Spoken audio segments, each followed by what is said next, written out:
Welcome back to the Wizard Shop. Today we're going to show you how not every trip to a mechanic should cost thousands of dollars. Sometimes it's very minimal. Let's get started.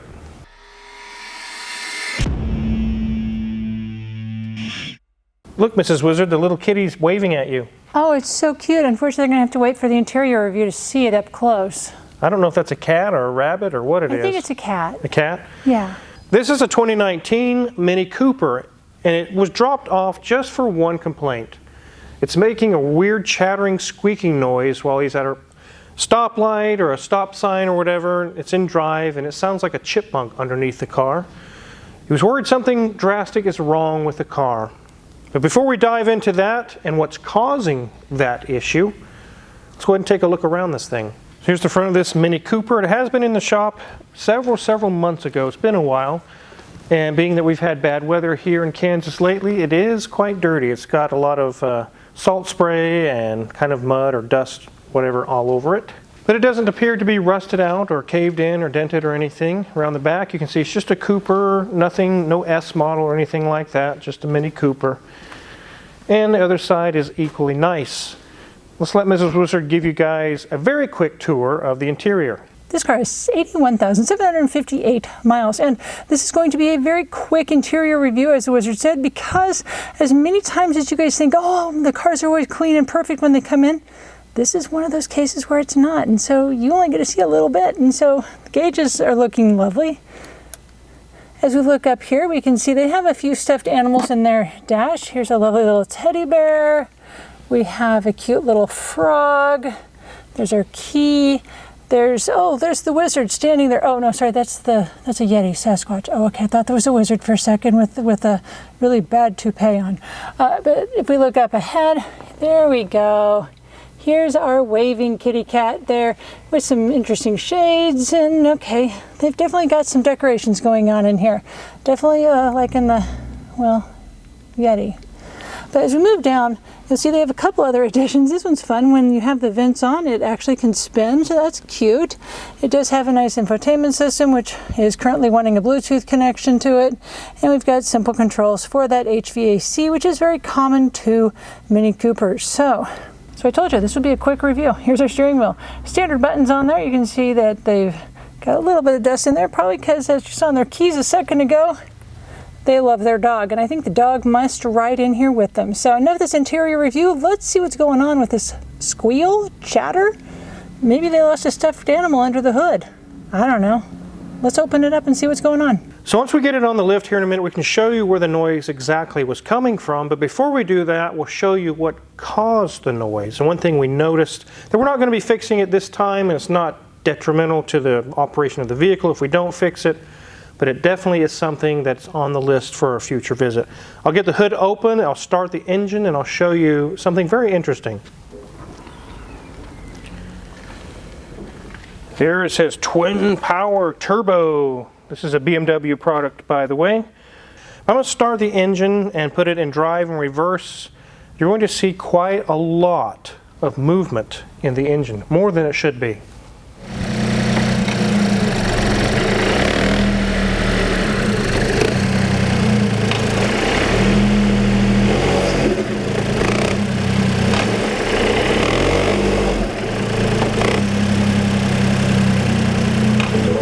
So is it trying to initiate transformer mode?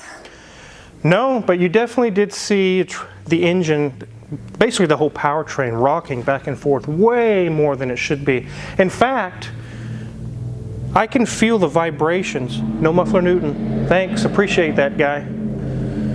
You can feel the vibrations of the engine and everything going on through the whole chassis of the car. It's shaking like, it's really unpleasant. But that has caused some issues down below. It's not serious, but it was making a chattering noise.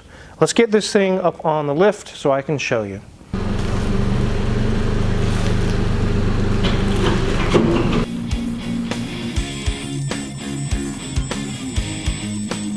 Hello, Mrs. Wizard, I can't see you. Well, maybe if you bent down a little and... Oh, there you guys are. So underneath here is a little duct, like a ventilation duct, that's attached to the engine. It's metal, you can hear it. that was actually making the noise. There's so much shaking and rattling going on from the engine mounts being bad, which is really the culprit here, that it was making it was really loud. It's not making it now. I'll go ahead and remove this belly pan here. I'll show you where the duct is. There's also another issue underneath all of this.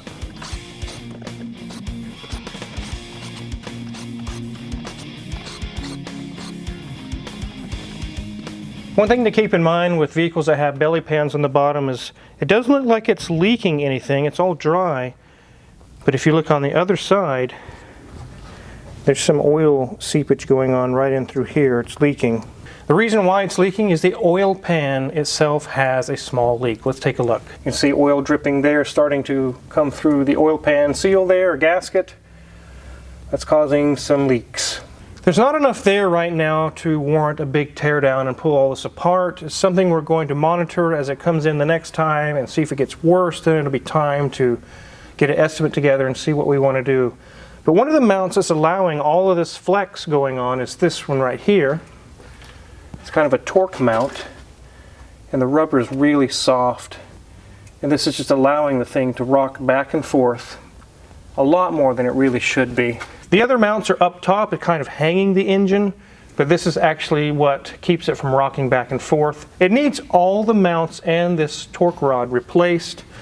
It's transmitting a ton of vibration through the entire chassis. When you're inside the car, it's like a reverberation, like it's loud. It's not going to break down, it's not going to be unsafe, it's just very annoying at this point, so we definitely need to do that as well. But here's our duct. This bolt here, and a couple other bolts. It was rattling so bad because of the motor mounts being bad that it rattled this loose, and this was chattering really loud, like a. We got that tightened up, the noise is gone, and that's it. It doesn't have to cost $5,000 every time a car comes in the shop. If you're dealing with a shop that every time you go it's some drastic, massive, something's wrong, $2,000, $4,000, $1,000, it's constantly expensive, something's not right. Because a lot of cars come through the shop, a lot of them we don't film because there's not much there, $200, $400, $500. They're here and gone. So we'll talk about all the costs and things of what's going on here, but let's get this belly pan back on and get this car on the ground.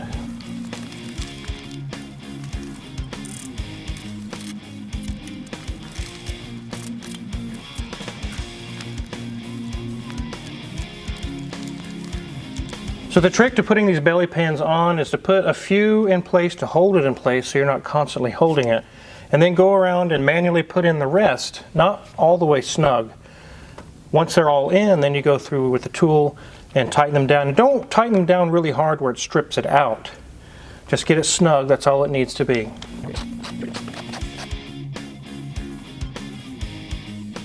So I wanted to get this video out to you guys to show you that not every trip to your mechanic should be thousands of dollars. This one will be under $100 with the inspection we did of the whole vehicle and then the minor repair we did.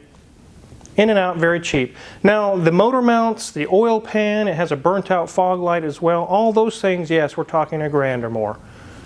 But it doesn't have to be fixed today. This is one of those things you need to be careful about or do some research, because there will be a lot of shops that in this situation here they would say, oh bro, you got to do those motor mounts, the engine's going to fall out, you need to do it today. If you don't, your engine could catch on fire, it could fall out, it could cause a safety concern, and try to scare you into spending money that's not necessary. For this customer, that kind of money may not be a really good time to spend that kind of money right now. It's not going to fall out, it's not unsafe. They can know now things that need to be done, start saving for them, and address it later on when it's more beneficial for them to do so. There are times when something does have to be fixed and is dangerous. We have that once in a while. But like I said a minute ago, many cars coming out of the shop that you don't see on video here that are all $500 or cheaper. There's really not much to film. Now a question I get is, hey, I'm looking at this Mini Cooper, should I buy this Mini Cooper? If you do your own work, or if you have a lot of extra cash for repairs, they can be a very fun car. They're really cool cars, I like them. But if you need something reliable to get from point A to point B and you just don't have time for breakdowns, no, you should not buy any Mini Cooper, any year, any make, any model. This has less than 90,000 miles, is already starting to have some issues. They are not known to be long-lived or super reliable. Anyone that owns these knows that. It's a kind of a cheaper BMW product. Tons of achy breaky plastic everywhere. There's been a lot of these that are in the 130,000 mile range that have been through the shop that have $5,000, $6,000, $7,000 worth of repairs over and over and over again with multiple different cars.